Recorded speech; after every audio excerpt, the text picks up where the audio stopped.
Welcome to our channel. So guys, ఇప్పుడే నేను Bhairavam cinema అయితే చూసాను. సో మీకు జెన్యూన్ రివ్యూ అయితే ఇవ్వడానికి వచ్చాను గైస్. సో ఓవరాల్ గా అయితే మూవీ వావ్ సూపర్ అనిపించింది గైస్ నాకైతే.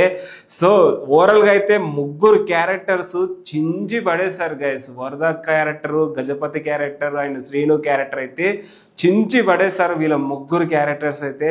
సో ఓవరాల్ గా చూసుకున్నట్టయితే మూవీ స్టోరీ వచ్చేసి గుడి బ్యాక్డ్రాప్ లో ఉంటది అండ్ ఫ్రెండ్షిప్ బ్యాక్డ్రాప్ లో ఉంటది అండ్ ఇంటర్వెల్ బ్యాక్ అయితే ఒక ట్విస్ట్ అయితే అదిరిందయ్యా అన్నట్టయితే సూపర్ అనిపించింది. అండ్ క్లైమాక్స్ లో ఫైట్ సీన్ ఉంటది గైస్. ఫైట్ సీన్ అసలు ఏమన్నా ఉంటదా? అసలు ముగ్గురు ఫ్రెండ్స్ తో ఉంటది ఆ ఫైట్ సీన్. అసలు చించి పడేశారు. టక్ అఫర్ ఉంటది ఎవరు ఏంటి అనేసి. Friends background story guys. Overall గా గుడి కాన్సెప్ట్, గుడికి ఎలాంటి ప్రాబ్లమ్స్ ఉంటే అసలు ఆ రాజకీయం ఎలా ఎదుర్కొంటారు అనేది కాన్సెప్ట్. అండ్ మంచు మనోజ్ గారు గజపతి క్యారెక్టర్ లో చించి పడేశాడు. ఏమన్నా చేశాడు యాక్టింగ్ అయితే. ఇంకా కొంచెం లిటిల్ బిట్ స్కోప్ ఉంటే బాగుంటది అనేసి అనిపించింది నాకు మంచు మనోజ్ గారికి. అండ్ వరదరాజ క్యారెక్టర్లో నారా రోహిత్ అయితే ఏమన్నా యాక్టింగ్ చేశాడో అసలు సూపర్ అనిపించింది గైస్ నాకైతే. శ్రీను క్యారెక్టర్లో బెల్లంకొండ శ్రీనివాస్ అయితే ఏమన్నా చేశాడో యాక్టింగ్ అయితే. అసలు ఓవరాల్గా బెల్లంకొండ శ్రీనివాస్ కోసమే తీశారనిపించింది ఈ సినిమా అయితే. కానీ ముగ్గురికి టక్ అఫర్ అనిపించింది. అసలు బెల్లంకొండ శ్రీను గారికి అయితే కొంచెం స్కోప్ ఎక్కువ ఉంది. సో మేబీ లీడ్ అని చెప్పుకోవచ్చు. సో యాక్టింగ్ అయితే చించి పడేశాడు. న్యాచురల్ యాక్టింగ్, ఒక మాస్, ఒక రగ్గు సినిమా అని చెప్పుకోవచ్చు ఈ సినిమా అయితే ఓవరాల్గా. So and next మాట్లాడుకున్నట్టయితే Manchu Manoj గారు గజపతి క్యారెక్టర్లో అసలు ఏమన్నా నీలమైపోయాడు ఆ క్యారెక్టర్లో. అండ్ మిరాయి అనే సినిమా కూడా త్వరలోనే రాబోతుంది. అసలు ఆ సినిమా కూడా ఒక మాస్ క్యారెక్టర్. అండ్ చెప్పాడు కదా ప్రీ రిలీజ్ ఫంక్షన్లో అనిల్ రావుపూడి గారు, మీ టైం నడుస్తుంది అయ్యా అన్నట్టు. సో ఆబ్వియస్లీ టీంకి అయితే టైం నడుస్తుంది. అండ్ ఎస్పెషల్లీ మంచు మనోజ్ గారి కంబ్యాక్ అయితే చించి పడేశారు. ముగ్గురికి కంబ్యాక్ బిగ్ బ్లాక్ బాస్టర్ కొట్టిరని చెప్పుకోవచ్చు గైస్ ఓవరాల్గా అయితే. సో ఇంకా చెప్పొచ్చు సినిమా గురించి, ఇంకా చాలా ఉంది. నాకు అసలు సినిమా చూసినంతసేపు ఫస్ట్ హాఫ్లో ఒక తెలియని గూస్ బంప్స్, ఎప్పుడు నేను పోయి కొట్టాలన్నట్టు అసలు తెలియని అసలు గూస్ బంప్స్ వస్తుంది. నాకు వస్తుంది పౌరుషం. సో మన స్టోరీ ఒక న్యాచురల్ స్టోరీ, ఒక రియల్ స్టోరీ అని చెప్పుకోవచ్చు. అండ్ విజయ్ కనకమేడల డైరెక్టర్ గారు అయితే చాలా బాగా తీసుకున్నాడు స్టోరీ అయితే. స్క్రీన్ ప్లే కావచ్చు, డైలాగ్స్ కావచ్చు సూపర్గా రాశారు. అండ్ నేను అనుకునేటోని సినిమాకి రిలీజ్ కాకముందు ఏంటి వీళ్ళు ఇంత ప్రమోషన్ చేస్తున్నారు, ఏంటి వీళ్ళు ఓవర్గా చేస్తున్నారా అనేసి నేను అనుకున్నా. కానీ ఫైనల్గా అయితే ఓవర్ కాదు గ్యాస్, సినిమా తగ్గట్టు పబ్లిసిటీ చేశారు. సినిమా అయితే సూపర్ అనిపించింది నాకైతే.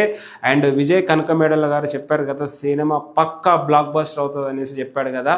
సో నా మాట నిలబెట్టుకున్నాడు. అండ్ మ్యూజిక్ కావచ్చు, బీజిఎమ్స్ కావచ్చు, ఒక్కొక్క దగ్గర బీజిఎం వచ్చినప్పుడు ఒక తెలియని గూస్ బంప్స్ గైస్. అసలు క్లైమాక్స్ ఫైట్లో అసలు ఏమన్నా ఎలివేషన్స్ అబ్బబ్బబ్బా నాకైతే సూపర్ అనిపించింది. ఇంకా పార్ట్ 2 కూడా తీస్తే బాగుంటుంది అనిపించింది వీళ్ళ కాంబినేషన్లో. సో మరిన్ని సినిమాలు కూడా వీళ్ళ కాంబినేషన్లో ఇదే క్యారెక్టర్లో చేస్తే బాగుంటుంది అనిపించింది గైస్ నాకైతే. అండ్ హీరోయిన్స్కి అంత స్కోప్ లేదు, కానీ మన శంకర్ గారు డైరెక్టర్ శంకర్ వాళ్ళ కూతురు చేసింది, కానీ సాంగ్స్కే పెట్టుకున్నారేమో అనేసి నాకు అనిపించింది. కానీ పర్లేదు, కనిపించినంతసేపు మంచి గ్లామరస్గా బబ్లీగా కనిపించింది. సో ముగ్గురు హీరోస్ ఫ్రెండ్షిప్ బ్యాక్డ్రాప్లో ఉంటుంది, గుడి బ్యాక్డ్రాప్లో ఉంటుంది ఈ సినిమా అయితే. మేబీ ఇంకా స్టోరీ రివీల్ చేయదు కాబట్టి. లాస్ట్ మంచు మనోజ్ గారు ఫ్యామిలీకి సాక్రిఫైస్ చేస్తాడా, గుడికి సాక్రిఫైస్ చేస్తాడా, ఊరికి సాక్రిఫైస్ చేస్తాడా అనేది స్టోరీ. అదొక ట్విస్ట్. సో అది మీరు థియేటర్స్లో వెళ్ళి చూస్తే బాగుంటుంది, మీకు అర్థమవుతుంది.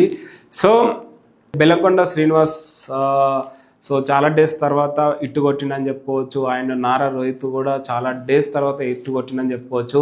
అండ్ నారా రోహిత్ గారు ఫస్ట్ హాఫ్లో మాత్రం అసలు ఏమన్నా యాక్టింగ్ చేశాడు గైస్. నాకైతే సూపర్ అనిపించింది యాక్టింగ్ చేసేటప్పుడు. ముగ్గురు క్యారెక్టర్లో నీలమైపోయారు. అసలు విజయ్ కనకమేడల గారు అయితే క్యారెక్టర్లోకి తీసుకెళ్లారు.